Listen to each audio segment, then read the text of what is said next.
Nah, tema kita adalah penyusunan SPT tahunan badan agar terhindar dari pemeriksaan, ya. Agar ini maksudnya ya kita berdoa ya supaya tidak harapan kita tidak diperiksa, ya. Karena kita tahu pemeriksaan itu sangat tidak disukai ya. Kalau orang sakit diperiksa itu sembuh ya. Tapi kalau pajak beda ya. Ya, kalau diperiksa pajak yang sehat malah jadi sakit biasanya ya. Nah, itulah yang terjadi ya. Makanya kita kalau bisa menghindari resiko pemeriksaan pajak. Nah, berkaitan dengan tahun 2020 yang penuh dinamika ya.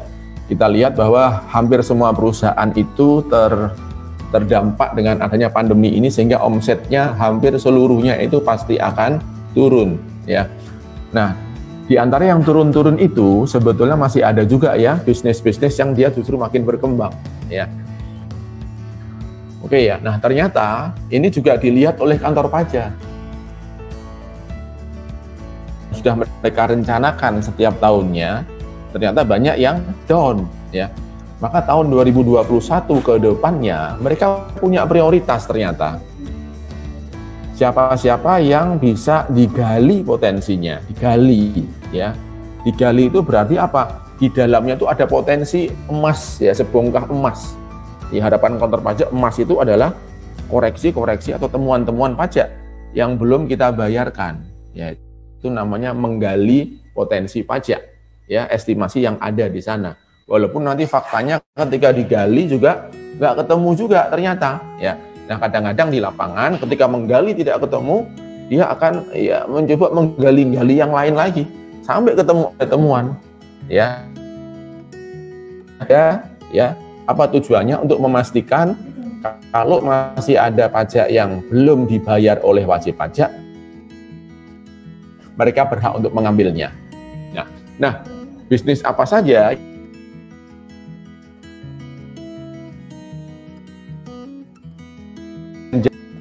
Nah, ini saya adalah sasaran tembak tahun 2021. Nah, ternyata kemarin juga keluar nih rencana kantor pajak sampai 2022, 2023, sampai 2024 yang akan dijadikan dasar untuk digali potensinya, karena dianggap itu masih bagus. Kita lihat ya. Sasaran 2021 adalah optimalisasi penggalian potensi pajak yang berfokus pada sektor yang masih menunjukkan peningkatan. Ya, menunjukkan peningkatan ya. Ini menurut estimasinya Direktorat Jenderal Pajak. Peningkatan pembayaran pajak yang signifikan ya, ada kata-kata signifikan ya. Selama masa pandemi ya. Yaitu apa? Sektor telekomunikasi dan informasi. Ya, ternyata dengan WFH itu omset mereka melonjak ya. Kemudian dagangan besar dan eceran ya. Ya, karena kebutuhan rumah tangga juga masih ya, bahkan banyak bantuan ya, jadi omsetnya juga makin banyak di situ. Industri makanan dan minuman, ya ini log dasar dan jasa keuangan. Ini versi awal dari kantor pajak nih. Sebelum kemarin itu ada perencanaan yang baru, nanti kita lihat apa yang direncanakan 2021, 22, 23 terusnya. Ini perencanaan yang lama ya. Oke, kemudian yang kedua, memetakan wajib pajak high wealth individual ya. Jadi OP yang kaya. Kayanya kaya raya, crazy rich. Nah, ini ya. Maka kemudian ada para influencer itu akan dikejar tahun depan ya. Akan dikejar pajak-pajaknya ya. Kemudian beserta grup usaha ya. Dan ini sudah dimulai ya. Dimulai minggu ini. Ya, saya punya klien yang karena dia bergerak di bidang industri farmasi, kesehatan, ya langsung diambil. Dapat surat dari kantor pajak untuk menjelaskan ini dan seterusnya. Bahkan besok mau visit ya untuk mengunjungi tempat usahanya. Karena dia grupnya ada beberapa. Kemudian yang baru lagi adalah wajib pajak yang memiliki indikasi transfer pricing. Ini juga ya, kemarin ada klien saya yang mendapatkan surat. Karena di dalam neracanya dapat piutang afiliasi, ya, ada piutang usaha afiliasi, berarti ada transaksi usaha, ada jual beli dengan afiliasinya. Maka ini memenuhi kriteria ada indikasi transfer pricing. ada indikasi memindah-mindahkan laba. Nah, lalu si wajib pajak ini kemudian karena si atas 5 miliar, jadi Bapak Ibu sekalian, ada satu PMK 213. PMK 213 keluarnya tahun 2016, itu mewajibkan bagi usaha yang omsetnya sudah 50 miliar. Dan di dalamnya ada transaksi dengan afiliasinya. Sekecil apapun, itu harus menjelaskan transaksi ini. Harga yang dikirimkan ke anaknya berapa? Jualnya berapa? Harga belinya berapa? Harga sewanya berapa? Harga tarif bunganya berapa kalau ada pinjaman? Harus dijelaskan dalam dokumen khususnya transfer pricing documentation. Nah, Bapak Ibu yang punya transaksi seperti ini nanti akan disurati oleh kantor dan akan diminta dokumen documentation itu, ya, dokumen yang menjelaskan transaksi grup bahwa transaksi ini adalah wajar, tidak ada indikasi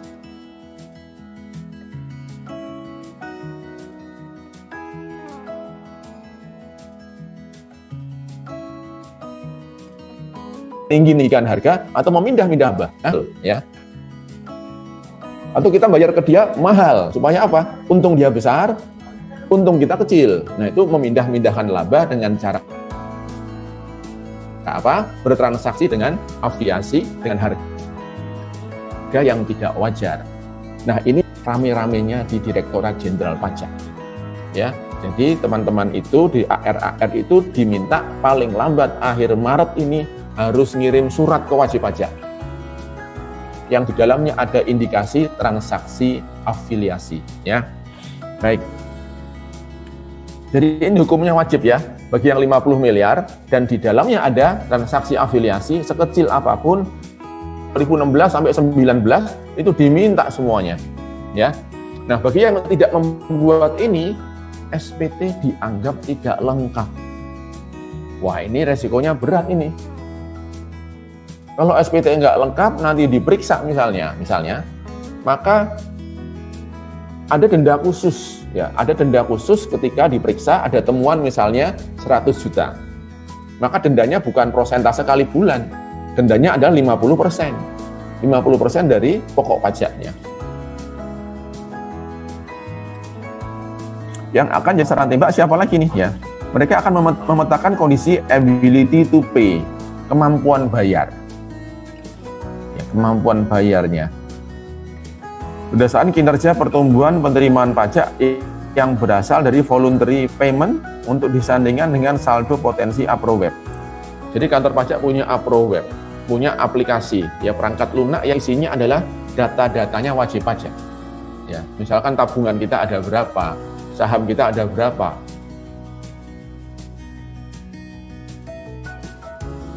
Oleh kantor pajak, yang tercium oleh kantor pajak, ternyata penghasilan kita yang dilaporkan itu kecil, minimal misalnya.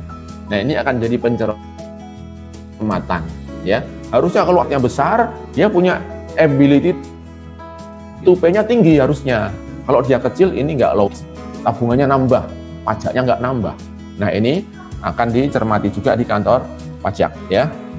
Kemudian yang keempat, kegiatan pengawasan dan pemeriksaan. Nah, ini dulu tahun lalu sudah mulai dijalankan, yaitu ada istilah wajib pajak strategis. Ya, jadi kantor pajak itu dipetakan antara wajib pajak strategis dan wajib pajak yang biasa-biasa saja. Namanya strategis, pasti ini bisa memberikan potensi penerimaan yang besar.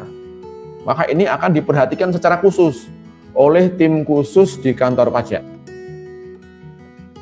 Divisi yang namanya Waskon 2 gitu ya, untuk mengawasi wajib pajak yang strategis ini. Nah, cara mengawasinya bagaimana? Itu akan diamati secara mendalam, detail dan mendalam. Bahkan pengamatannya itu melibatkan juga supervisor dari pemeriksa pajak ya. Jadi ini difokuskan ya. Kemudian pengawasan bagi wajib pajak penerima insentif ya, apakah cocok nih ya, usahanya berbeda dengan clue-nya kok dapat insentif ya, itu akan diawasi. Nah, kemudian kita lihat, saya keluar dulu bentar, ini saya ke ini ya. Nah, Ini kontan kemarin ya, ini kontan kemarin ya. Ini yang baru ya, bahwa Kementerian Keuangan telah menentukan daftar sasaran penerimaan pajak.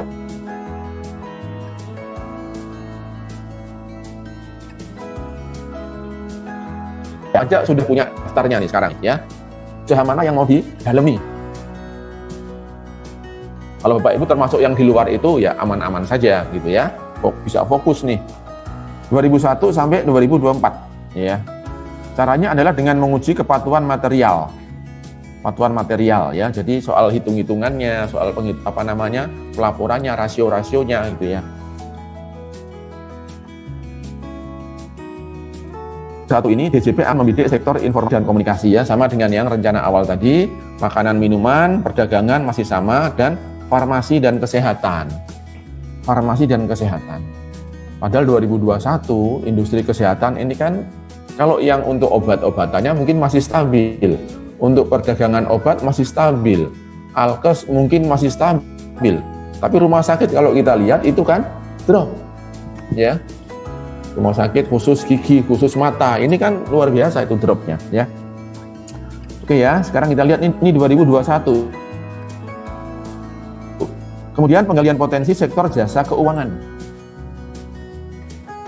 Dia terimbas juga secara tidak langsung, cicilannya pada macet. Tapi kok ternyata ini harus diperiksa juga gitu ya. Elektronik, konstruksi, serta pertanian, perikanan, dan kehutanan. Ya namanya ikhtiar kan boleh-boleh saja ya. Ini tahun 2022. Ya. Walaupun nanti dalam perjalanan bisa saja berubah, bisa terjadi.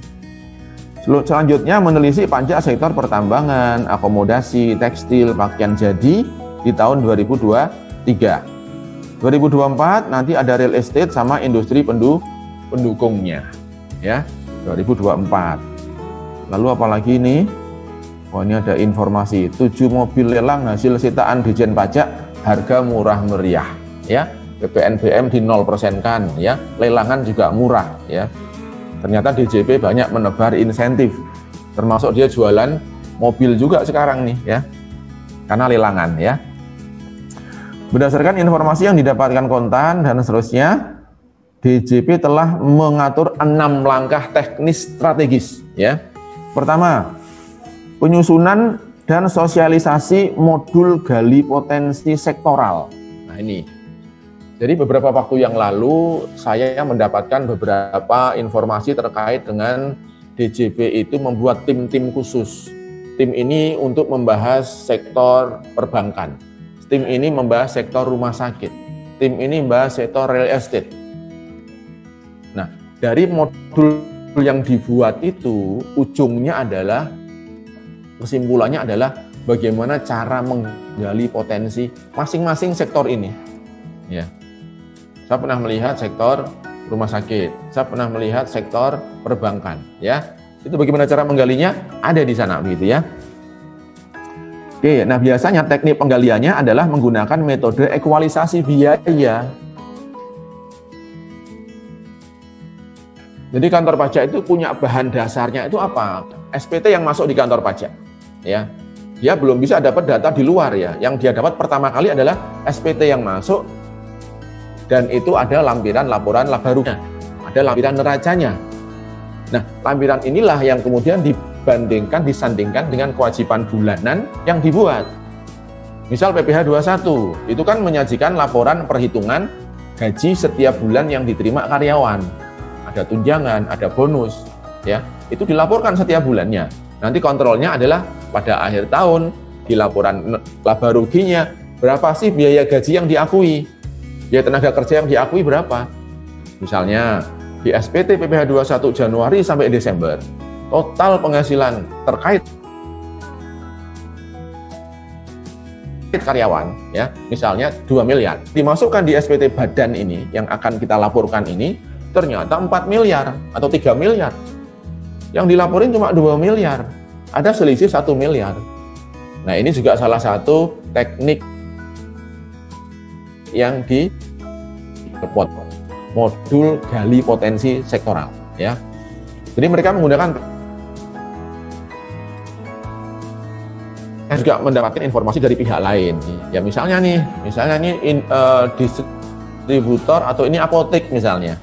Ini apotek usahanya, CV ABC Apotek ya. Melaporkan omsetnya 4 miliar. 4 miliar lapor di situ. Nah, ternyata kantor pajak mendapatkan data bahwa apotek ini juga belanja dari PBF ya, dari distributor obat. Nah, distributor obat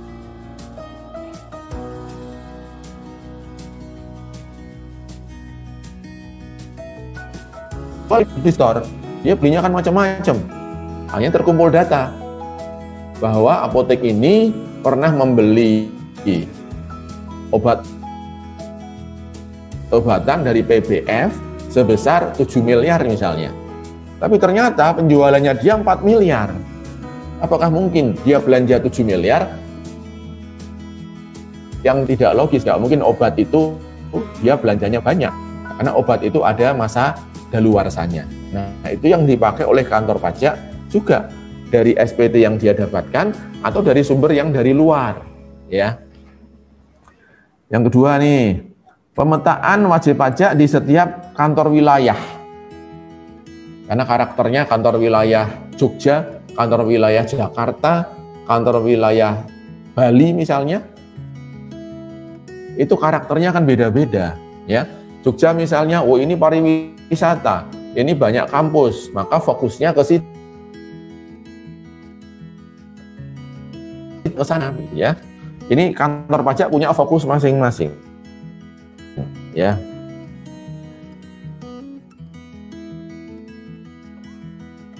Oke, kemudian menggunakan M untuk menentukan resiko dan prioritas wajib pajak berdasarkan sistem, ya. CRM itu adalah satu sistem yang ujungnya adalah menilai wajib pajak berdasarkan kepatuhan dan data. Istilahnya rapotnya wajib pajak itu ada di sini. Ya, rapotnya bisa hijau, bisa kuning, bisa merah. Ya, kalau hijau dibiarkan saja, nggak usah diperiksa, ini udah bagus nih. Ya, antara profilnya dia di laporan laba rugi, di luar sana juga profilnya sama dengan SPT-nya, maka hijau dia. Hijau, ini nggak akan diperiksa, nggak akan ditaati. Ya.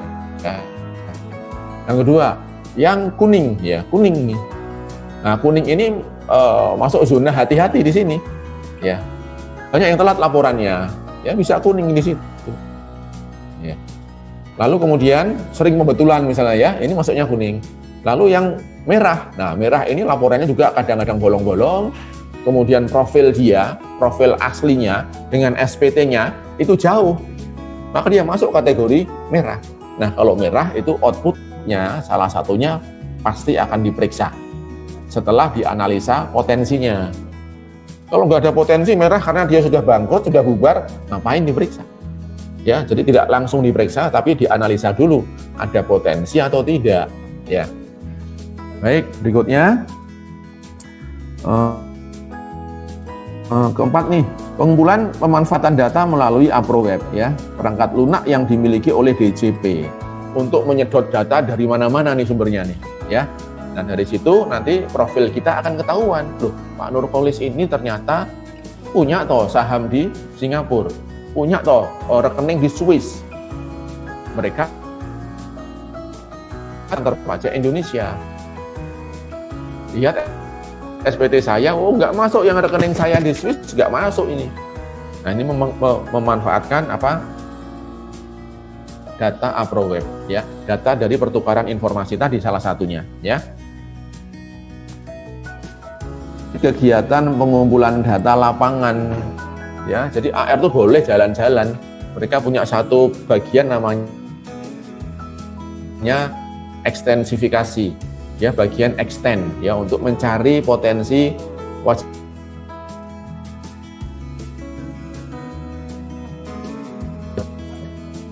bahkan seharusnya prioritas akan ditelisik berdasarkan pengamatan intelijen. Wah, jadi intelijen di kantor pajak juga ternyata punya intel, ya, belajarnya bahkan sampai ke bagian pajak, ya. Ini kok nakut-nakuti kita, ya. Oh, aduh nih, mudah-mudahan enggak lah, ya. Kemarin kan ada informasi mau ada tax amnesty jilid 2. Ya mudah-mudahan lah sebelum ini dijalankan semuanya. Kita ini kan sudah jatuh terpuruk, ini mau diperiksa-periksa lagi, ini kan tambah bikin jatuh lagi. Ya mudah-mudahan kalau ada tax amnesty jilid 2, Bapak Ibu harus mendukung itu ya, supaya kita bisa melangkah lebih bersih. Oke, ini kita ke-6 yang terakhir nih ya. Analisis kebutuhan data eksternal dan penentuan prioritas data lembaga yang mendukung fokus sektoral ya. Jadi ada istilahnya ILAP, instansi pemerintah, lembaga pemerintah, asosiasi dan pihak lain. Nah, ini adalah pihak-pihak yang diikat oleh kantor pajak untuk memberikan informasi. Sama kantor pajak, notaris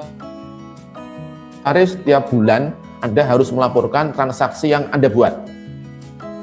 Jual beli tanah, ya. Ini kan yang menunjukkan penghasilan seseorang, ya. Kok bisa beli, kamu dari mana uangnya? Pasti ada sumbernya, ya. Nah, ini yang namanya adalah analisis dari ILAP. Saya masuk ke Excel kita, ya. Nah, ini adalah materi yang setiap tahunnya kita selalu sampaikan, ya. Nah, kita review ya. Mungkin nggak sangat detail yang kita sampaikan, kita review teorinya sedikit. Ya, jadi pajak penghasilan badan itu bagaimana cara menghitungnya? Pada dasarnya, prinsipnya yang namanya pajak itu dikenakannya dari penghasilan. Ya, pajak penghasilan, pajak yang dikenakan dari penghasilan. Nah, tapi di lapangan masih ada pengaturan-pengaturan untuk alasan tertentu, faktanya rugi kok bayar pajak. Apa contohnya? Misalnya jual saham misalnya ya. Sekarang lagi ramai ya, lagi booming ya, investasi saham ya. Misalnya hari ini saya beli saham nih, tiap hari kok ternyata harganya turun jadi 900 ya. Hari ketiga 850, ini kok rugi nih 150 juta. Nah, aturan pajak final menentukan PPh final bagi penjual saham di bursa itu akan dikenai 0,1% dari harga jual. Harga jual hari ketiga 850. Kena 0,1%, tetap bayar pajak. Walaupun faktanya saya rugi kan, 1 miliar, lakunya 850, rugi 150. Tetap bayar pajak. Belum bayar fee brokernya kan, belum bayar PPN atas fee broker itu. Oh, jadi habis-habisan nih. Nah ya, jadi intinya adalah pajak itu harusnya dikenakan dari keuntungan. Ada lagi kalau UMKM kan, UMKM itu kan omset yang di bawah 4,8 ke bawah. Ini memang diberikan pilihan. UMKM kamu boleh pilih sesuai kemampuanmu, administrasimu. Kalau misalnya mampu dengan pembukuan, ya sudah bikin pembukuan, kemudian bayarlah pajak kali labamu.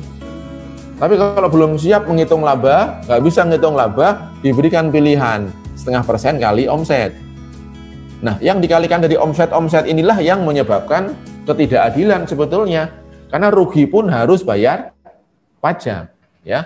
Maka sekarang dibuat pilihan, ya. Jadi yang final-final kayak UMKM ini, ya tidak abadi. Itu sementara. Setiap saat pemerintah bisa meninjau itu untuk dicabut. Nah, contoh UMKM itu kan dibatasi sekarang kan. Kalau yang OP itu 7 tahun boleh ya. 7 tahun boleh nih pakai 0,5%. Tahun ke-8 harus pakai pajak tarif kali laba, ya, lebih fair, lebih adil, tapi tidak mudah, ya. Kemudian yang CV 4 tahun, ya, tahun ke-5 sudah harus pakai tarif kali laba, ya. PT 3 tahun, tahun ke-4 sudah harus pakai tarif kali laba, ya, tidak boleh lagi pakai 0,5%, ya. Nah, sekarang kita pakai aturan yang umum nih, ya, yang mau kita bahas, ya. Untuk menghitung pajaknya badan, tarif ya kali dengan penghasilan kena pajak. Bukan dari laba akuntansi. Karena laba akuntansi itu masih mengandung di sana kemungkinan ada penghasilan yang bukan objek pajak. Keluarkan dulu. Di laba akuntansi di dalamnya ada kemungkinan masih mengandung biaya yang non-deductible, yang tidak boleh dikurangkan. Keluarkan dulu, ya. Jadi yang dikenakan dari tarif adalah penghasilan kena pajak, bukan laba bersih, ya. Nah, karena sebentar, ya. Nah, ini masih mengandung tadi ya penghasilan yang mungkin tidak kena pajak. Ya, penghasilan yang mungkin sudah kena pajak final, keluarkan dulu. Maka nanti akan ada koreksi fiskal ya. Nah, jadi sumber dasarnya memang dari laporan versi akuntansi. Tapi jangan salah ya, kita nggak punya laporan keuangan komersial dan tidak punya laporan keuangan fiskal. Kita nggak boleh bikin dua laporan keuangan. Ya, yang ada adalah laporan keuangan komersial saja. Ya, adapun yang fiskal ini adalah hanya dilakukan di SPT tahunan.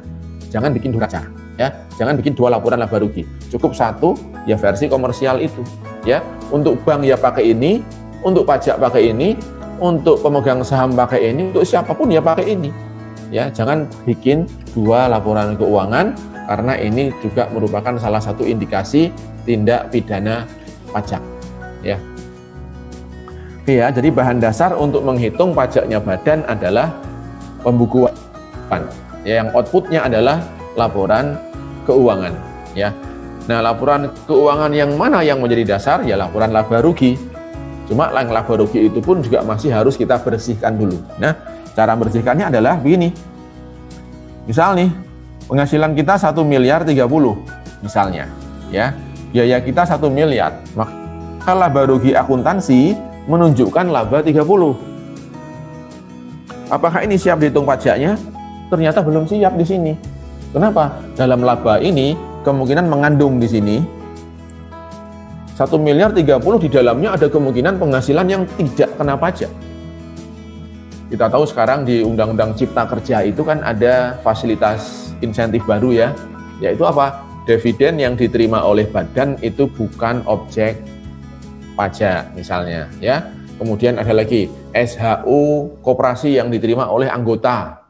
SHU diterima anggota koperasi itu bukan objek pajak, nggak kena pajak. Nah, misalkan di sini nih di 1 miliar 30 ini mengandung penghasilan dividen 20 juta. Maka yang 20 juta itu keluarkan dulu. Jangan dipajaki, ya. Jadi kalau 30 juta ini masih mengandung penghasilan yang tidak kena pajak, maka ini belum siap untuk dihitung pajaknya, ya. Di unsur biaya juga sama. Secara akuntansi itu semua uang yang keluar itu kan nanti akan jadi biaya, harus dicatat oleh akuntannya. Ya, jangan hanya mencatat yang deductible saja. Masih ada juga nih teman-teman yang mengerjakan pajaknya, ya ketika buat laporan laba rugi versi pajaknya yang dilampirkan di SPT itu yang non deductible itu nggak masuk di situ, itu salah. Ya tetap masukkan semuanya. Kita bikin laporan laba rugi itu ya versinya akuntansi, pakai standar akuntansi kita, ya semua masuk 1 miliar ini misalnya ya. Nah secara pajak nanti akan ada penentuan dari 1 M ini. Oh ternyata ada penghasilan biaya yang secara pajak nggak boleh dikeluarkan, nggak boleh dikurangkan. Misalnya apa? Ya sumbangan lah misalnya. Sumbangan 17-an Agustus misalnya. Keluarkan, nggak boleh jadi biaya. Sumbangan menikah, nggak boleh jadi biaya. Ya, itu misalnya. Lalu prosesnya bagaimana cara menghitungnya? Nah, jadi penghasilan ini, ya versi akuntansi ini secara pajak bisa dipandang dari 3 aspek. Ya. Ada penghasilan yang merupakan objek pajak umum. Artinya apa? Ini harus dihitung pajaknya kalau yang umum ini. Ya. Kemudian ada lagi aturan yang objek pajak final. Penghasilan itu kita terima, betul-betul itu objek pajak, tapi mendapatkan perlakuan khusus. Apa perlakuan khususnya? Kalau sudah Anda terima penghasilannya, kalau sudah dipotong pajaknya, Anda nggak usah ngitung pajak lagi di akhir tahun. Sudah final itu sudah selesai.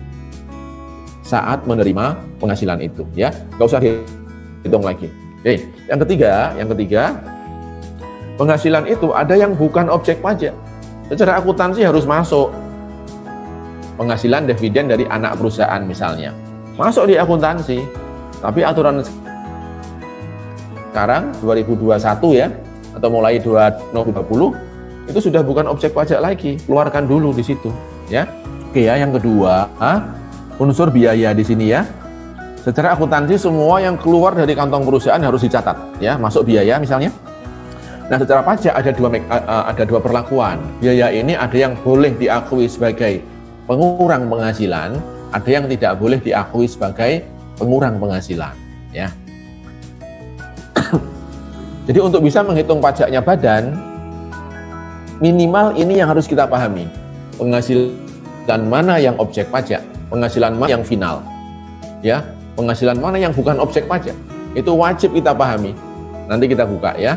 Yang kedua, untuk biaya juga sama. Kita harus paham nih, semua yang kita keluarkan ini mana yang tidak boleh menurut aturan pajak, ya. Silahkan dikeluarkan, itu boleh, nggak ada larangan. Ada 10 juta yang dikoreksi, 20 juta ya maaf ya, 20 juta dikoreksi, ya. Kenapa dikoreksi? Alasannya ya ini 1 sama 2 ini. Jadi alasan penghasilan tidak dihitung pajaknya di SPT akhir tahun adalah karena penghasilan itu ditetapkan oleh peraturan pemerintah, termasuk penghasilan yang kena pajak final, ya. Ini ada penentuannya, ada PP-nya sendiri, mana-mana yang final, ya. Tidak asal dipotong itu final, tidak. PPh 21 dipotong itu nggak final, PPh 23 dipotong itu nggak final. Yang final itu kalau potongannya jenisnya pasal 4 ayat 2, baru itu final, ya. Yang kedua, non objek pajak, ya. Ini 2 alasan kenapa sebuah penghasilan tidak perlu dihitung lagi pajaknya, ya. Biaya juga sama, ya. Nanti kita lihat nih yang non deductible itu yang mana saja, ya. Sehingga ini angkanya misalnya menjadi 860. Sehingga proses penyandingan penghasilan dengan biaya ini menghasilkan laba versi fiskal 150 juta. Nah, versi ini tidak perlu kita membuat laporan laba rugi baru, tidak perlu, ya. Laporan laba rugi tetap yang versi komersialnya di sini, ya. Nah, angka inilah yang kemudian siap dihitung pajaknya, ya. Nah, proses ini dinamakan proses rekonsiliasi fiskal istilahnya, ya.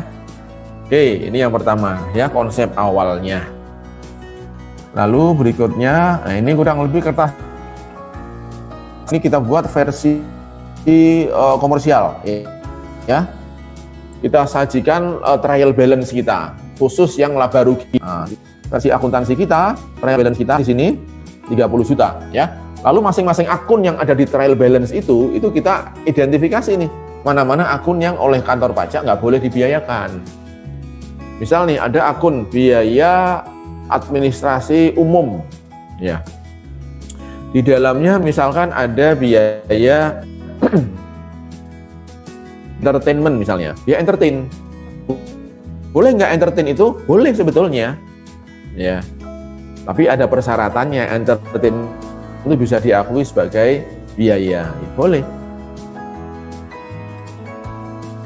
Yang boleh diberikan kepada lembaga-lembaga tertentu saja. Kalau asal menyumbang kepada panitia 17 Agustus, panitia Idul Kurban misalnya, ini nggak boleh jadi biaya. Maka masing-masing itu kita identifikasi, ya. Nah ini koreksi-koreksi inilah proses identifikasi kita. Sehingga ketemu laba 150.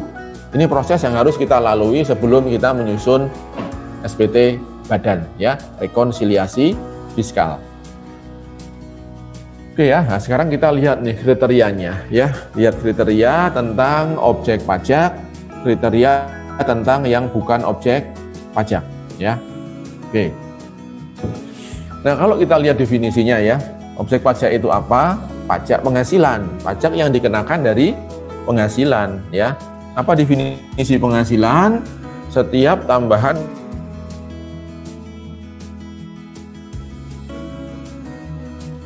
Indonesia. Jadi badan kita misalnya punya saham di luar negeri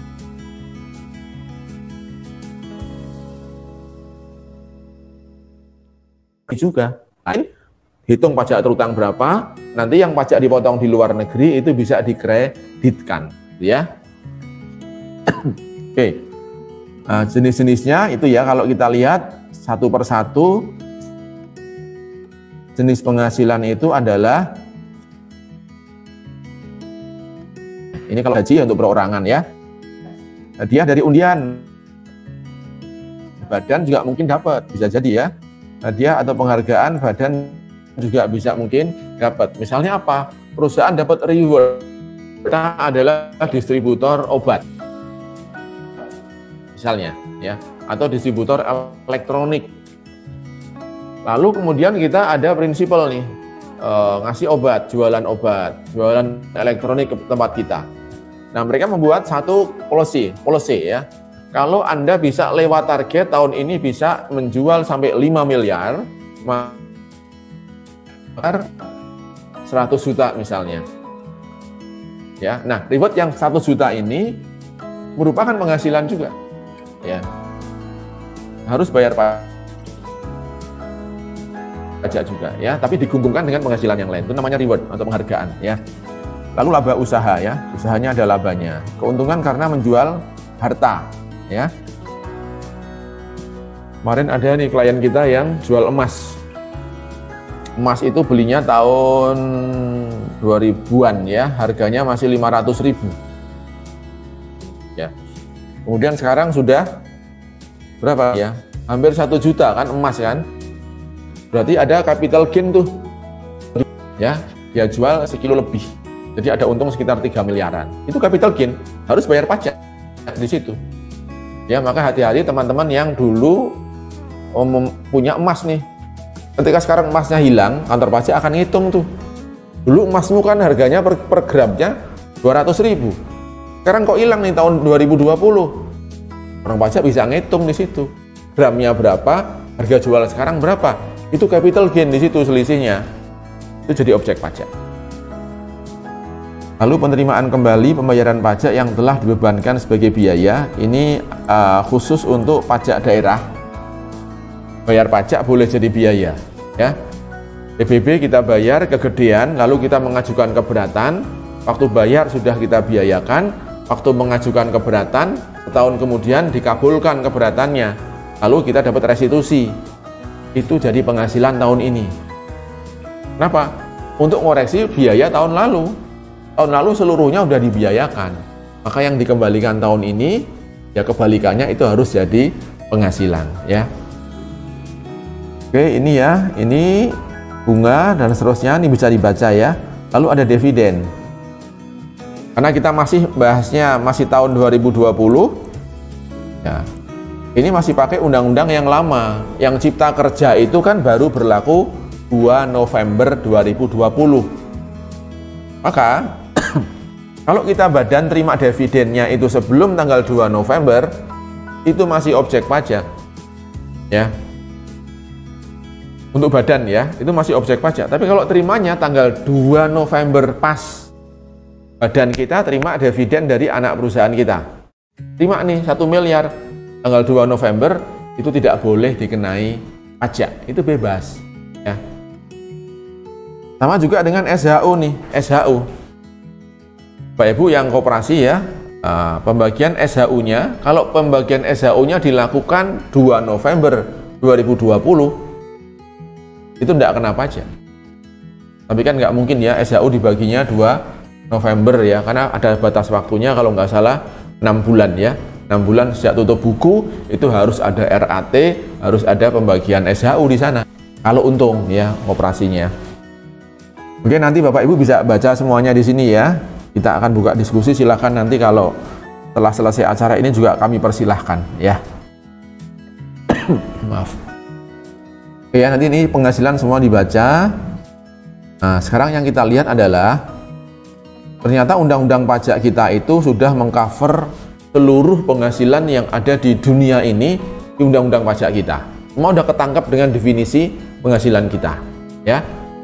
Nah, di antara semua penghasilan ini ternyata ada perlakuan yang beda, tidak semuanya sama. Ada sebagian kecil penghasilan yang kalau kita terima dikenakan pajak yang sifatnya final. Contohnya adalah sewa gedung, bunga deposito, penjualan tanah dan bangunan, itu final, ya. Itu nggak usah lagi dihitung pajaknya.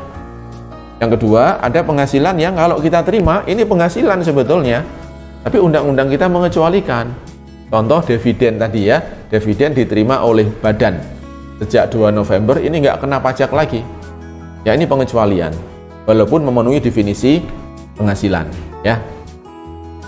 Nah, jadi ada 2 alasan ya, yang saya sampaikan tadi, ada 2 alasan di sini ya. Yang pertama adalah penghasilan sudah kena pajak final, penghasilan kita oleh undang-undang ditetapkan sebagai penghasilan yang non-objek. Itu alasan kenapa sebuah penghasilan tidak perlu dihitung pajaknya lagi di SPT tahunan, baik badan maupun orang pribadi, sama alasannya ya. Nah, yang final-final itu apa saja nih?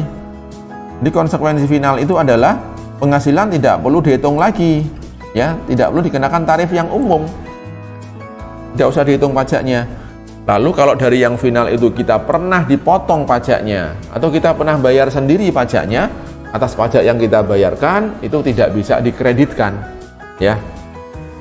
Kemudian kalau ada biaya terkait 3M, biaya yang terkait dengan perolehan penghasilan final itu, maka atas biaya itu nggak bisa dibiayakan. Misalnya kita punya rumah sakit ya, di rumah sakit kita ini kan ada gedung nganggur tuh, disewa oleh orang-orang untuk kantin ya, maka kita dapat penghasilan sewa dari para pemilik kantin tadi kan, pemilik warung tadi. Tiap bulan kita terima nih uang sewa mereka, katakan terimanya 1 miliar. Nah, dari sewa itu, karena si warung-warung itu kan pemiliknya orang pribadi, dia nggak boleh motong kalau orang pribadi. Kalau kita berhubungan dengan orang atau pihak yang nggak boleh motong, maka kita harus setor sendiri 10% dari sewa setiap bulannya, kita setor tiap tanggal 15 ya. Nah, penghasilan sewanya jangan dihitung 1 miliarnya, karena final kita keluarkan. Pajak 10% yang kita bayarkan tidak boleh dikreditkan ya. Lalu biaya yang timbul untuk untuk mengelola si gedung yang disewa warung tadi, misalnya di situ ada listrik. Biaya listrik untuk di sana tidak boleh jadi biaya. Kenapa? Penghasilannya nggak kita akui kok. Ya, untuk kebersihan di sana juga tidak boleh jadi biaya di situ. Bayar PBB yang di sana nggak boleh jadi biaya. Ya, jadi harus adil. Penghasilan nggak dihitung, maka kredit pajak nggak dihitung, biaya pun tidak boleh masuk hitungan. Ya, biaya yang untuk mencari penghasilan itu. Ya. Nah, contoh yang final apa saja? Ini ada di bagian ini ya. Ini sewa ya contohnya ya. Nah, sewa ya. Penjualan saham di bursa ini juga sama ya. Nah, kemarin yang menarik ya, ada sebuah hotel ya, satu klien kita. Hotel itu kan usahanya gini ya, jatuh ya. Susah sekali cari hotel yang untung. Bahkan mungkin nggak ada ya di Indonesia atau bahkan di dunia. 2020 nggak ada yang untung. Dijual lalu untung ada dijual ya. Tapi atas usahanya nggak ada yang untung. Tapi ada yang menarik nih. Ada satu hotel ya, hotel drop jauh nih ya. Pegawai pun sudah banyak yang dirumahkan. Tapi ada uang yang nganggur nih, deposito. Daripada depositonya nganggur, ya kemudian dia main saham. Waktu Maret April itu harga saham kan jatuh itu. Jatuh luar biasa. Nah, dia manfaatkan momen itu. Dia beli saham waktu rendah, lalu dia jual di tengah-tengah tahun, dia jual, jelek begitu. Berapa untungnya? 4 miliar. Usahanya rugi 2 miliar. Rugi usahanya 2 miliar. Tapi gara-gara ada keuntungan jual saham 4 miliar, secara keseluruhan dia ada untung 2 miliar. Ya. Tapi kalau sekarang kita beli sahamnya sekarang, ya kita rugi ya. Udah tinggi harga saham sekarang, ya. Nggak turun-turun ya. Baik. Jasa konstruksi juga final ya. Dividen diterima oleh orang pribadi juga final, dividen ya. Tangon, bunga simpanan koperasi, hadiah undian, hasil pajak OP dengan peredaran bruto tidak melebihi 4,8 miliar, ini juga final ya. Oke, nanti yang final-final Bapak Ibu bisa nanti baca sendiri ya. Baik. Sekarang yang bukan objek pajak. Penghasilan yang tidak perlu kita hitung pajaknya karena alasannya adalah bukan objek pajak. Apa saja? Bantuan atau sumbangan ya. Lalu ada hibah.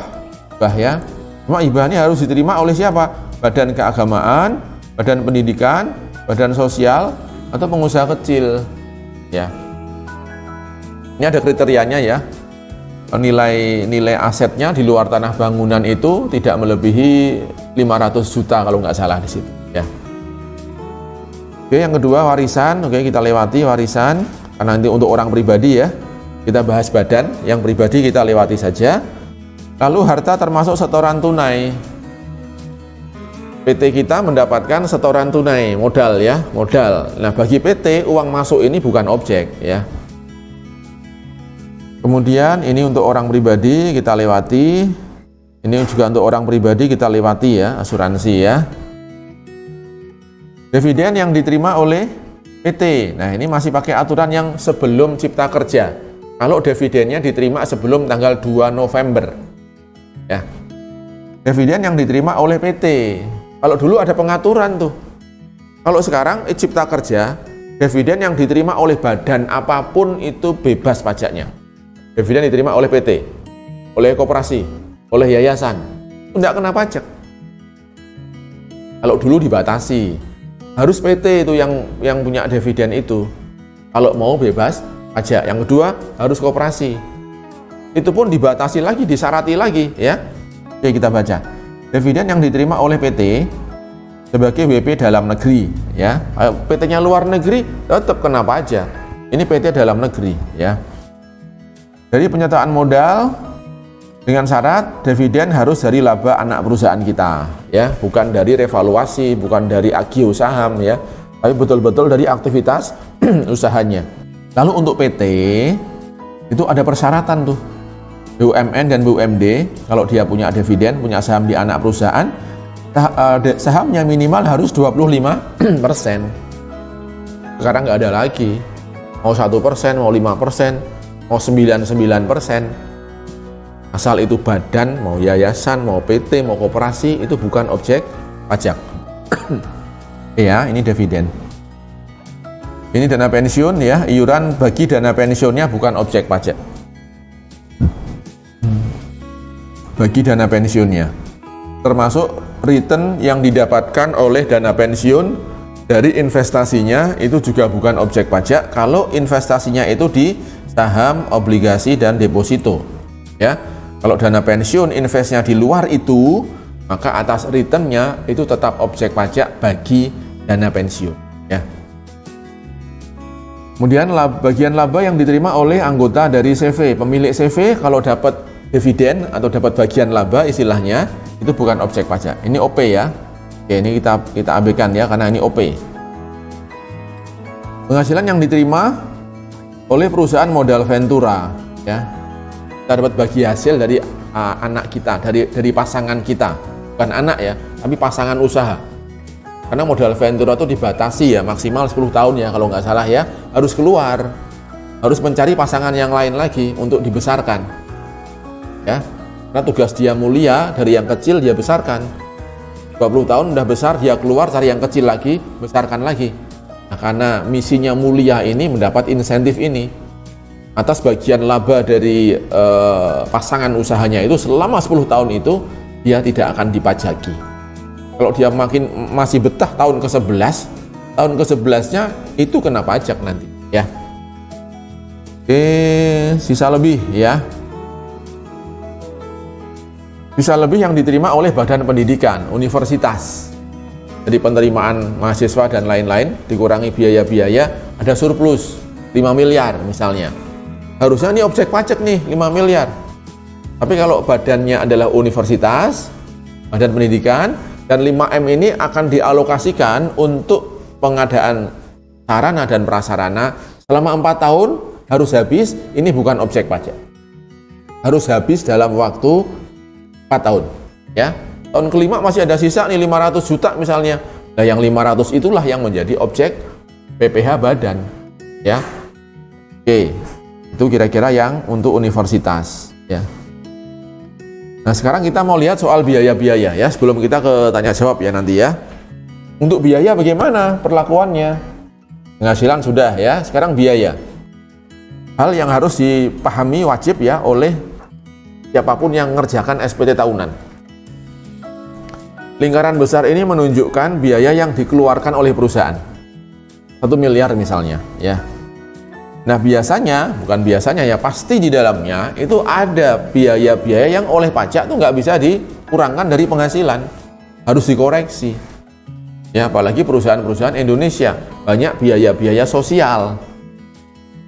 Itu nanti banyak yang harus kita koreksi. Mungkin ada under table juga nih, pembayaran under table yang tidak ada kwitansinya kepada pihak-pihak tertentu, itu pun nggak boleh jadi biaya.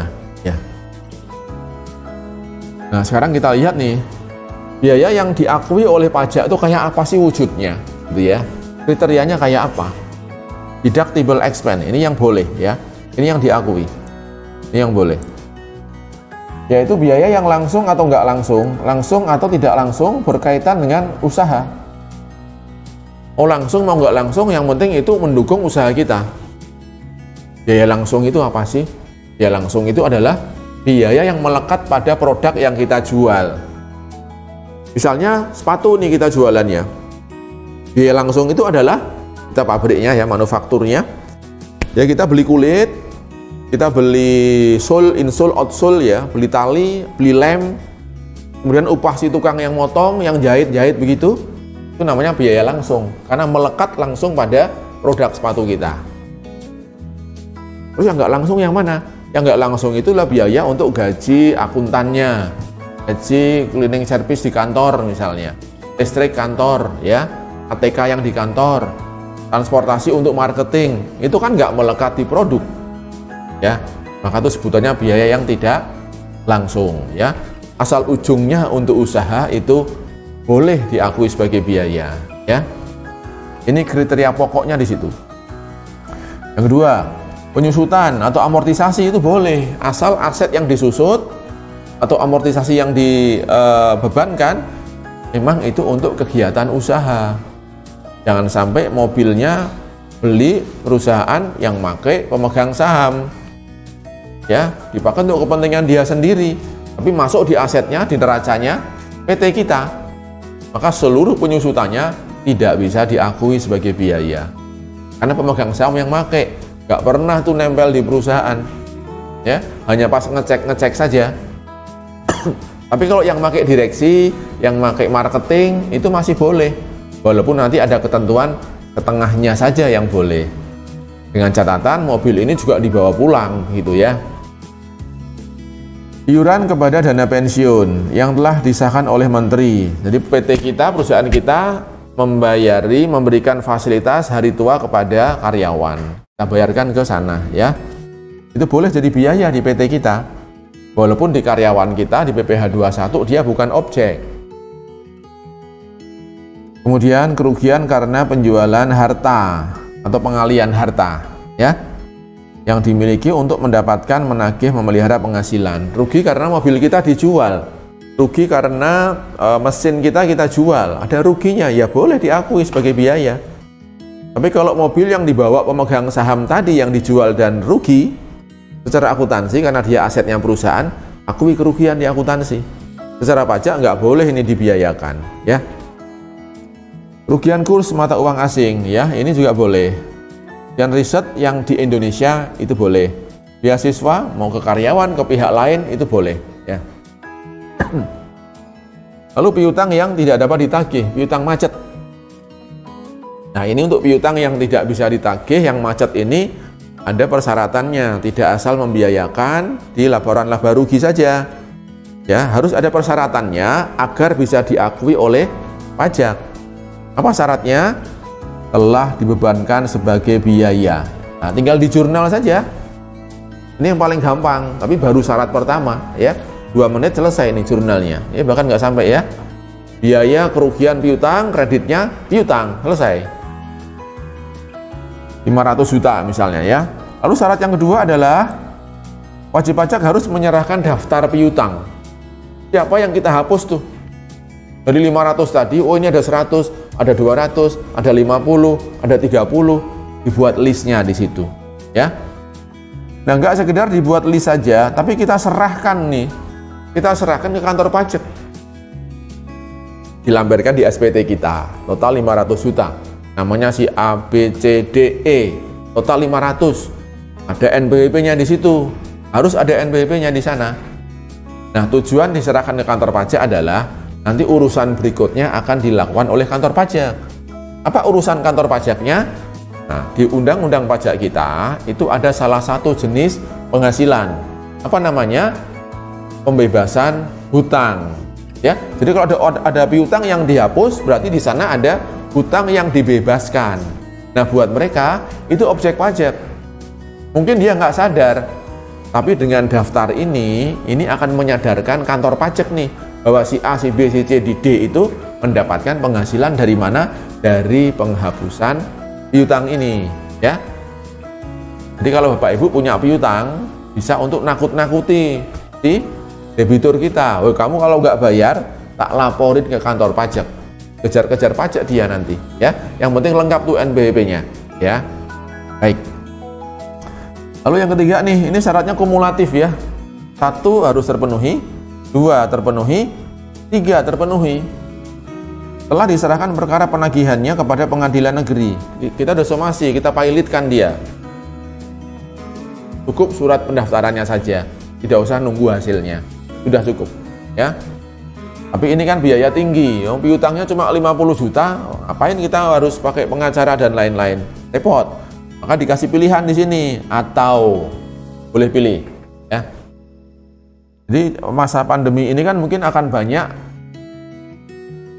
pelanggan kita yang gak kuat bayar piutang, yang ngemplang misalnya, yang sudah bangkrut. Maka ini salah satu solusinya agar bisa mengurangi pajak kita, ya. Maaf. Atau diserahkan perkara penagihannya kepada instansi pemerintah yang menangani piutang negara. Ini kalau kita adalah BUMN, BUMD, kita serahkan kepada pemerintah, ya. Ini atau lagi nih, adanya perjanjian tertulis mengenai penghapusan utang antara kreditur dan debitur. Ini yang paling gampang, ya. Kalau memang dia sudah nggak mampu bayar lagi, kita sudah observasi, nggak punya apa-apa lagi, kita ikhlas, ya sudah, kita buat perjanjian. Pak, Bu, ini kamu hutangmu tak hapus. Kita buat hitam di atas putih, ya, tertulis. Nah, maka itu bisa dijadikan sebagai persyaratan untuk mengakui piutang tak tertagih tadi, ya. Tapi ini kalau perbankan nggak mau begini, ya, nanti jadi presiden buruk buat yang lain-lain, ya. Ini atau lagi nih, ini banyak pilihannya. Karena ada yang merasa berat, pilihan 1 berat, ya oke, yang kedua, 2 berat, yang ketiga, 3 nggak bisa, yang keempat, ya. Atau telah dipublikasikan dalam penerbitan umum atau khusus, ya. Jadi pada hari ini, tanggal ini, piutang kami kepada debitur A 50 juta, B 30 juta, perusahaan menghapuskan per hari ini. Nah, itu dituliskan, ya. Kita iklankan di koran, ya. Korannya ya nasional lah, ya, nasional. Penerbitan umum atau khusus, maksudnya apa? Kalau kita tergabung dalam satu asosiasi dan di situ ada penerbitan medianya, majalahnya, kita bisa umumkan juga di sana, ya. Ini atau lagi pilihannya banyak nih. Atau adanya pengakuan dari debitur bahwa utangnya telah dihapuskan.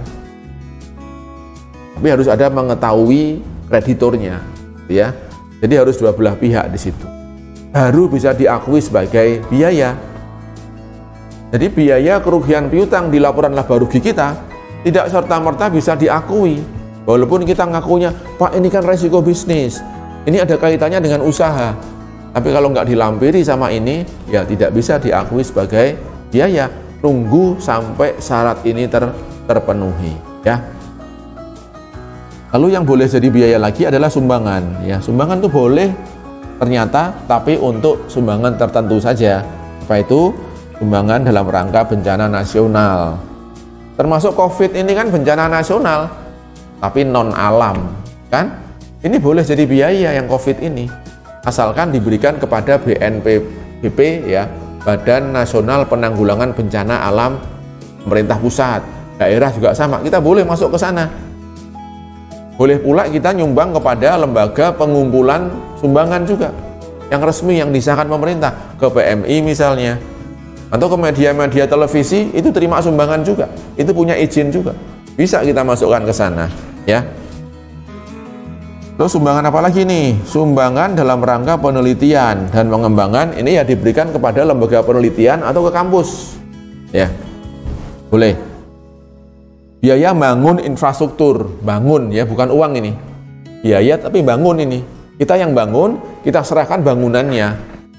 PT kita bikin jembatan, ya kita bangunin jembatannya, lalu kita serahkan ke pemerintah setempat, minimal kecamatan. Ini Pak, serah terimanya ini bangunannya, bukan uang ya. Kalau yang ini khusus ini bukan uang tapi infrastrukturnya, asetnya ya. Sumbangan pendidikan ya, sumbangan olahraga ya. Sumbangan Idul Kurban nggak ada. Sumbangan 17-an Agustus nggak ada juga. Yang nggak ada berarti nggak boleh ya. Sumbangan kematian nggak boleh ya. Lalu ada biaya-biaya yang dipersyaratkan secara khusus ya. Yang pertama di sini adalah biaya promosi. Ini sering menjadi sasaran tembak ya. Setiap perusahaan pasti punya aktivitas promosi, mempromosikan usahanya. Nah, keluarlah di Labarugi biaya promosi. Tapi ternyata pajak punya pandangan khusus, punya persyaratan khusus agar biaya promosi ini bisa diakui. Kita baca ya. Biaya promosi adalah bagian dari biaya penjualan. Jadi ada biaya penjualan, ini bagian-bagiannya 1, 2, 3, 4, 5. Salah satunya adalah biaya promosi. Kadang-kadang teman-teman di kantor pajak itu masih mencampur adukkan. Pemasaran itu ya promosi begitu. Ini pemahaman yang salah. Nah, promosi adalah bagian kecil dari biaya pemasaran atau penjualan. Subnya saja dia. Nah, sub inilah yang diatur. Kadang kantor pajak minta semua beban pemasaran ini harus ikut aturan ini. Nggak bisa. Ya. Ini buktinya ya bahwa biaya promosi itu bagian kecil. Oke, kita lanjutkan ya. Bagian dari biaya penjualan yang dikeluarkan oleh WP dalam rangka memperkenalkan, to promote, promotion, memperkenalkan, perkenalan ya. Berarti yang kita tuju siapa? Ya orang yang belum kenal kita atau belum kenal produk kita, belum kenal produk baru kita. Ya. Dalam rangka memperkenalkan atau menganjurkan pemakaian ya. Jadi kalau udah kenal tuh namanya bukan promosi lagi. Namanya adalah membina loyalitas. Itu masuknya apa? Entertain di situ. Di promosinya di awal setelah kita tangkap gitu ya, untuk membina loyalitas, ini namanya entertain. Entertain ya. Oke. Menganjurkan pemakaian dan seterusnya untuk mempertahankan dan meningkatkan penjualan ya. Nah, besarnya biaya promosi itu yang bisa diakui sebagai biaya yang bisa dikurangkan adalah iklan di media cetak atau media lainnya. Iklan tuh ke sana tuh ya, ke media koran lah ya misalnya, atau televisi ya. Biaya pameran, biaya pengenalan produk baru, launching. Launching di hotel, kita memanggil artis misalnya, panggil tukang sulap, ya boleh jadi biaya di situ, semua di situ. Biaya tukang sulap aja boleh, kalau untuk memperkenalkan produk baru di situ, ya. Atau sponsor nih, yang berkaitan dengan promosi produk, isinya itu saja tuh biaya promosi. Nah kalau di luar itu jangan masuk di bagian promosi. Biaya penjualan ini kan masih banyak tuh sub-subnya tuh. Misalkan ada 10 sub, yang nomor 5 promosi, 1 sampai 4 masih ada. Ya. Kalau mau ngasih parcel kepada nasabah kita, kepada pelanggan kita, rata-rata kita masukkan biaya promosi. Jangan masuk di sana. Karena yang promosi itu ada terbatas ini kan. Ini saja. Ya, di luar itu kasih akun yang lain lah yang kita bisa berkreasi bikin nama-nama akun itu ya. Tidak termasuk biaya promosi ya, pemberian imbalan berupa uang atau fasilitas dengan nama dan dalam bentuk apapun kepada pihak lain yang tidak berkaitan langsung dengan penyelenggaraan kegiatan promosi. Ini mempertegas ini ya. Harus ada kaitannya dengan promosi ya. Bayar tukang sulap untuk acara launching itu boleh jadi biaya promosi di situ. Tapi kalau untuk misalnya ngurus izin launching, ya ngurus izinnya sekarang, launchingnya mungkin bulan depan, biaya sekarang yang keluar ini nggak berhubungan langsung dengan kegiatan promosi di situ. Ini nggak boleh jadi biaya, masukkan biaya yang lain. Pemasaran masih banyak di situ subnya, ya. Oke, biaya promosi untuk mendapatkan memelihara menagih penghasilan yang bukan merupakan objek pajak yang telah dikenai pajak bersifat final. Tidak termasuk biaya promosi adalah biaya jadi misalnya gini, kita mempromosikan, kita rumah sakit nih, rumah sakit ya, rumah sakit punya gedung yang nganggur tadi disewakan untuk kantin. Rumah sakit dapat penghasilan sewa gedung. Aturan pajak tadi adalah penghasilan sewa gedung, final pengenaan pajaknya. Nah, untuk bisa mempromosikan gedung untuk sewa ini, food court ini, kita iklankan di media. Masuk Kompas, masuk RCTI misalnya, ya. Nah, biaya iklan ini kalau untuk peruntukan gedung ini nggak boleh jadi biaya, karena ini final penghasilan yang nggak dihitung, maka biaya juga tidak boleh masuk ke perhitungan, ya. Nah, ditambah lagi untuk promosi ini ada syarat tambahannya. Di pajak itu kalau mau murah itu ya usahanya banyak, effortnya banyak gitu ya. Sampai kadang-kadang orang-orang udahlah malas lah, ya sudahlah koreksi saja daripada ribet-ribet gitu ya. Apa ribetnya? Wajib pajak harus membuat daftar nominatif. Dirinci itu biaya promosi kita dirinci. Ya, lagi-lagi bukan biaya pemasaran ya yang dirinci ya, biaya promosi saja. Ya, jadi sub besarnya adalah biaya pemasaran, biaya penjualan. 1, 2, 3, 4, 5. Yang nomor 5 itu promosi. Maka yang dilampiri nominatif hanya promosi saja. Nah, AR di kantor pajak kadang-kadang minta nih semua pemasaran itu harus ada nominatif. Ya. Yang benar adalah hanya promosi saja, ya. Nah, nominatif paling sedikit harus memuat data penerima berupa NPWP. Nah, ini yang repot kita ini. Kok ribet amat gitu ya. Alamat ya, tanggal, bentuk dan jenisnya, besarnya biaya. Kalau kita motong pajaknya, tukang sulap tadi kita potong pajak PPh 21 misalnya, nomor bukti potongnya kita tuliskan di situ ya. Nanti kita lihat formatnya nih, mudah-mudahan ada. Nah, ini ya formatnya ya. Ini formatnya nih. Ini penerimanya, ini NPWP-nya, alamatnya, tanggal terimanya, jenis biayanya apa? Iklan di media. Ya, masukkan. Nah, kalau iklan, ini kan objek PPh 23. Kita masukkan pemotongannya. Ya. Lalu misalkan nih, buat cetakan untuk kalender, untuk dibagi kepada masyarakat. Ya. 12 juta. Ya. Ini objek atau bukan? Ini bukan objek, karena cetakan, kita beli kalender. Kalau jasa, kita harus potong. Kalau jasa harus potong. Ya. Kalau barang, kita nggak perlu potong. Nah, teman-teman di kantor pajak kadang-kadang menganggap semua biaya promosi itu objek pasal 23 harus dipotong. Jawabannya tidak. Ya, yang dipotong hanya terkait dengan jasa saja. Betul kalau itu. Tapi kalau di dalamnya mengandung pengadaan barang promosi dan masuk di situ, itu tidak boleh dipotong pajaknya, ya. Nah, lalu daftar nominatif dilaporkan sebagai lampiran, dilampirkan di SPT. Kalau nggak dilampirkan, maka tidak dapat dikurangkan dari penghasilan bruto, harus koreksi fiskal. Ya, nah ini ada kejadian nih, perlakuannya beda-beda. Ada pemeriksa yang ketika lihat daftar ini, kok nggak ada NPWP-nya nih, nggak lengkap, koreksi. Ya itu pemeriksa yang dia itu pokoknya harus saklek. Nominatif harus komplit, NBP kosong, koreksi. Tapi ada juga pemeriksa pajak yang berjiwa welas asih begitu ya.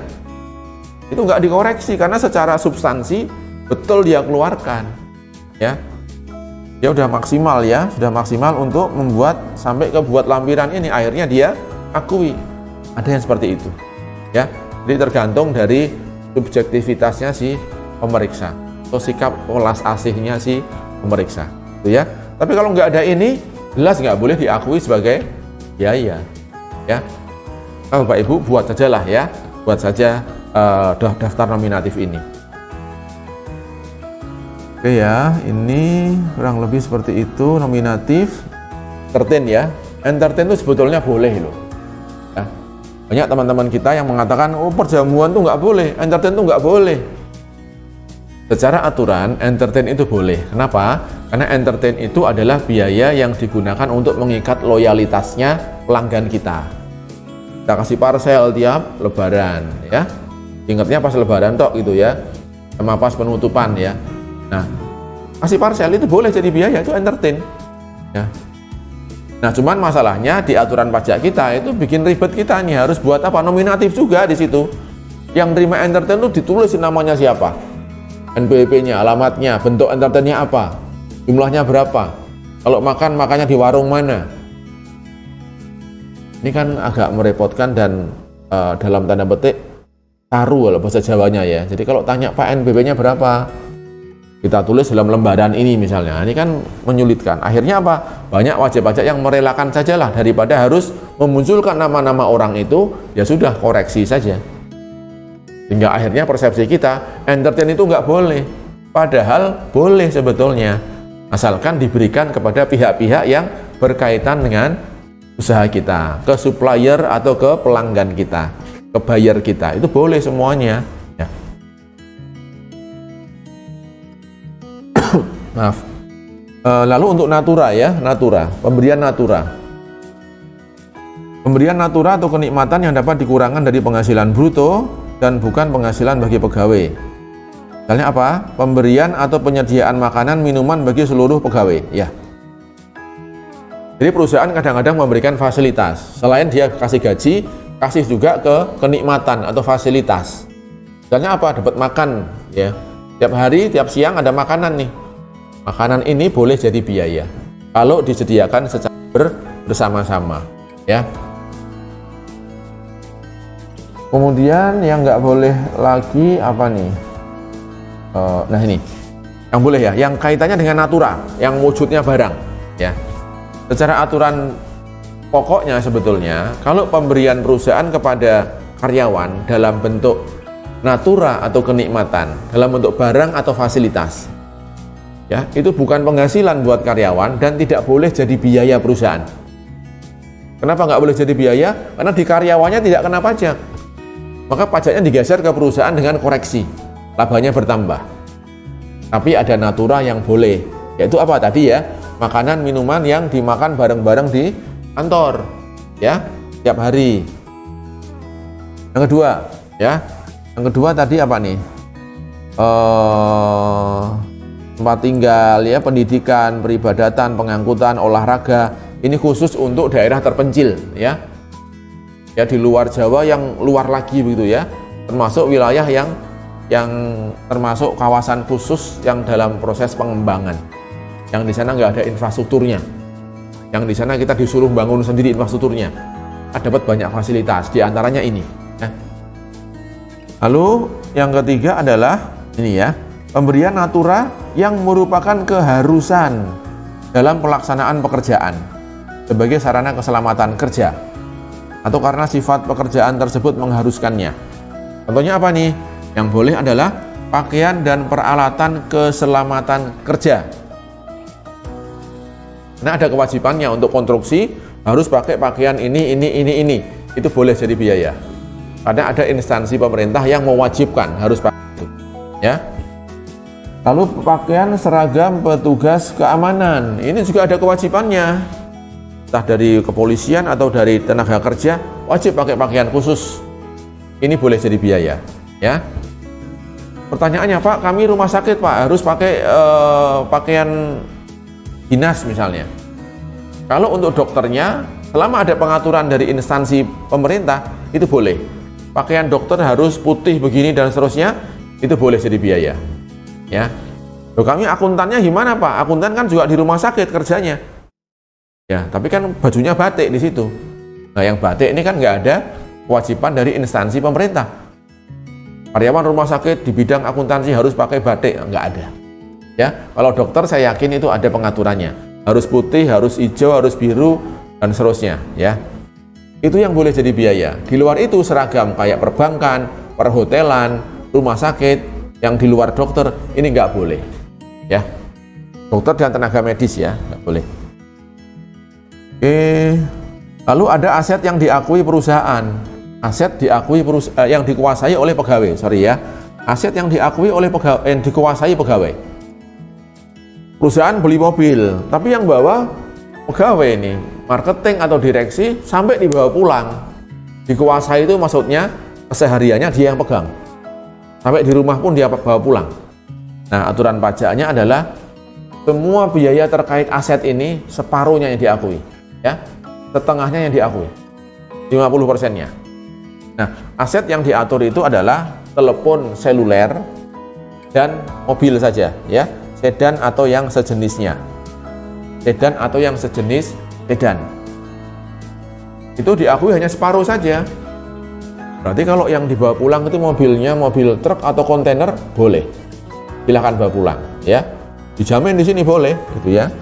Tapi apa mau dia bawa pulang truk, ya?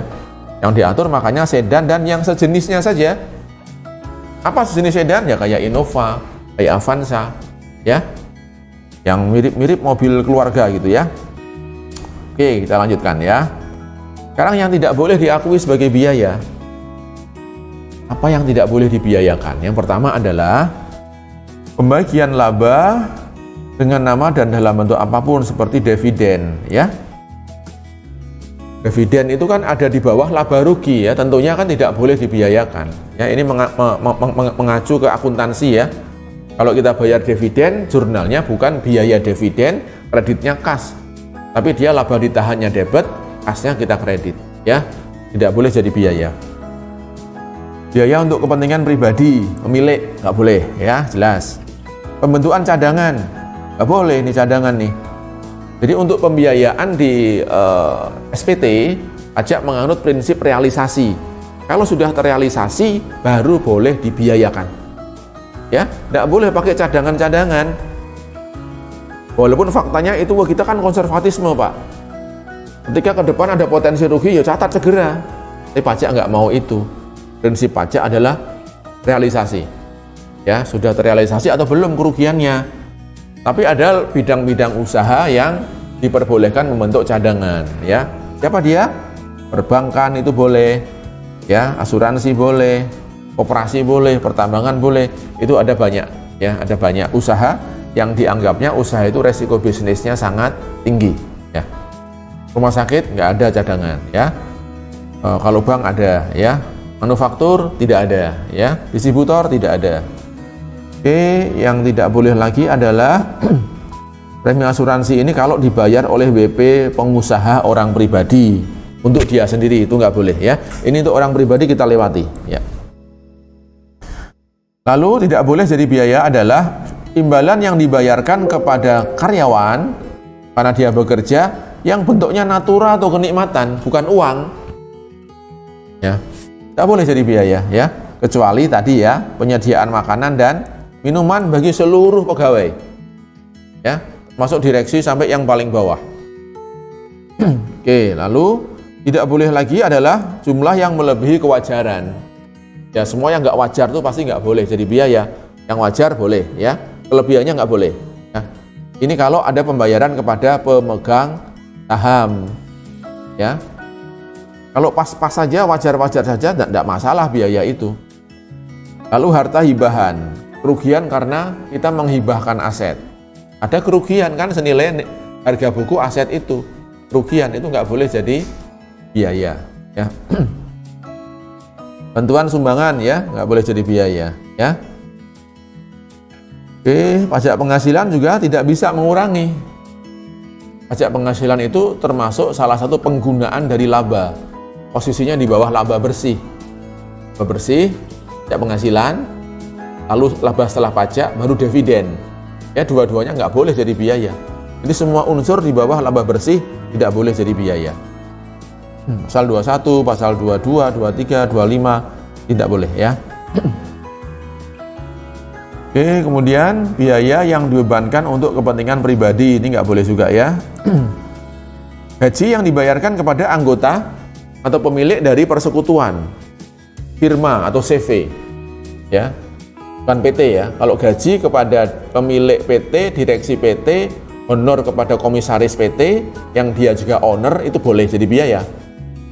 Tapi kalau ini kepada CV, payungnya adalah CV, firma atau persekutuan, yang dia adalah kumpulan dari orang-orang. Kalau PT kan kumpulan modal, kumpulan saham. Kalau CV firma kumpulan orang, ya. Maka gaji yang diterima oleh orang-orang ini dianggap tidak digaji, tidak boleh jadi biaya. Ya, karena orang-orang ini bayar pajaknya itu melalui entitasnya. Nanti kalau dia dapat bagian keuntungan, ini juga bukan objek pajak lagi buat dia. Karena pajaknya orang-orang pemilik CV tadi sudah dikenakan di level CV-nya, ya. Kemudian sanksi administrasi, ya, berupa bunga. Ini maksudnya sanksi administrasi terkait dengan pelaksanaan kewajiban pajak. Ya, di lapangan masih banyak terjadi sanksi karena dikenakan denda bayar listrik terlambat. Koreksi sama pemeriksa, nggak boleh. Ya, sanksi karena laporan bulanan ke Bank Indonesia, ke OJK terlambat, kena denda. Kantor pajak, oh ini koreksi ini.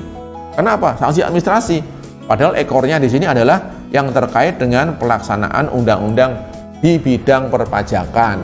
Ya, kalau sanksi di luar bidang pajak itu masih boleh asal berkaitan dengan usaha kita.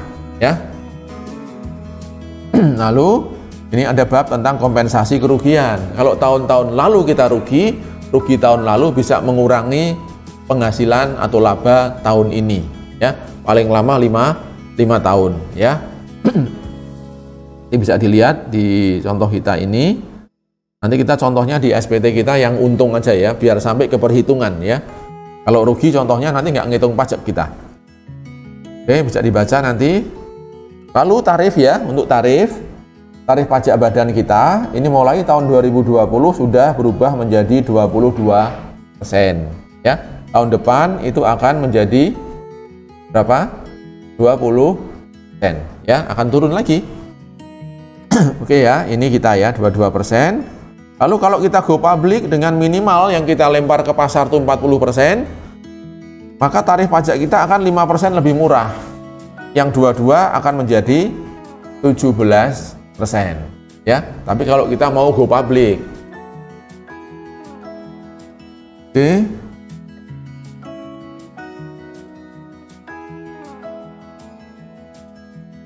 Dua kurangi 5 berapa? 19, ya, bukan 17, ya. 22 kurangi 5 adalah 19%. Kenapa? Kurang 3 apanya? 22 kurangi 5 berapa? 17, ya. 17%. Baik.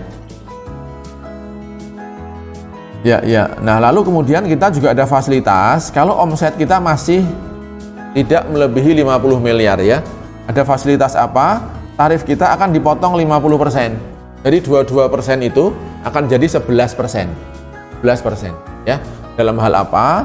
Dalam hal omset kita tidak melebihi 50 miliar, tapi yang diskon ini hanya diberikan kepada apa? Kepada PKP, penghasilan kena pajak yang berasal dari omset 4,8 saja. Jadi labanya berapa dari 4,8 ini yang kena 11%. Nah, selebihnya itu tetap kena 22%, ya. Ini contohnya, ya. Contohnya adalah tahun 2020 omset kita 4,5 miliar nih. 4,5 kan di bawah 4,8 miliar nih. Kalau kita memilih menggunakan tarif kali laba, maka atas laba yang 500 ini langsung kita kenakan tarif 50% kali 22% kali 500. Tapi kalau nanti omset kita di atas 4,8, di bawah 50 miliar, PKP kita 2 miliar, maka cara ngitungnya adalah yang 2M ini kita cari ini. Di antara 2M ini yang berasal dari omset 4,8 itu berapa nih labanya? Maka kita hitung nih 4,8 dibagi 30 miliar kali 2 miliar. Maka 320 inilah yang merupakan omset yang berasal dari 4,8 miliar. Nah, omset laba selebihnya ini akan kena tarif normal, ya. 11% kali 320, 22% kali 1680. Ini cara menghitungnya, ya. Nanti ada contoh latihannya. Terakhir, ya, ini kita lihat perbandingan, ya. Perbandingan kalau wajib pajak omsetnya ini, ya, 0 sampai 4,8 miliar. Kita boleh milih nih, pilihannya apa? 1 atau 2. Ya, kalau mau pakai yang final nih ya, 0,5% kali omset nih langsung kali 3,5, bayar 17,5. Tapi kalau kita mau pakai cara tarif kali laba, ya kita cari labanya dulu. Laba fiskalnya berapa nih? Baru kita kalikan dengan, oh ini harusnya 11% ya. Tergantung tahunnya ya. Tahun kemarin 12,5, tahun sekarang sudah 11%, kali 8,4. Bayarnya 1 jutaan. Jadi ini bisa kita pertimbangkan mau milih yang mana nih. Tapi kalau udah di atas 4,8 ini nggak bisa milih nih. Harus pakai tarif kali laba di sini, PPh umum ya. Nggak boleh pakai yang final nih, nggak boleh. Tarif kali laba bersih yang versi fiskal kali yang ini. Tarif kali laba bersih versi fiskal kali yang ini ya. Tapi karena ini yang di bawah 4,8, maka dia berhak ini ya, 12,5 untuk tahun lalu sama 25, ini masih tahun yang lalu ya. Ini pengaliannya. Kalau di atas 50 miliar langsung saja 25% atau sekarang 22%. Ini pajaknya. Kalau go public 20% ya. Nah ini kira-kira Bapak Ibu yang bisa saya sampaikan terkait teori-teori untuk perpajakannya. Ya, terima kasih atas kesediaannya mendengarkan ocehan saya. Mohon maaf sekali lagi. Assalamualaikum warahmatullahi wabarakatuh.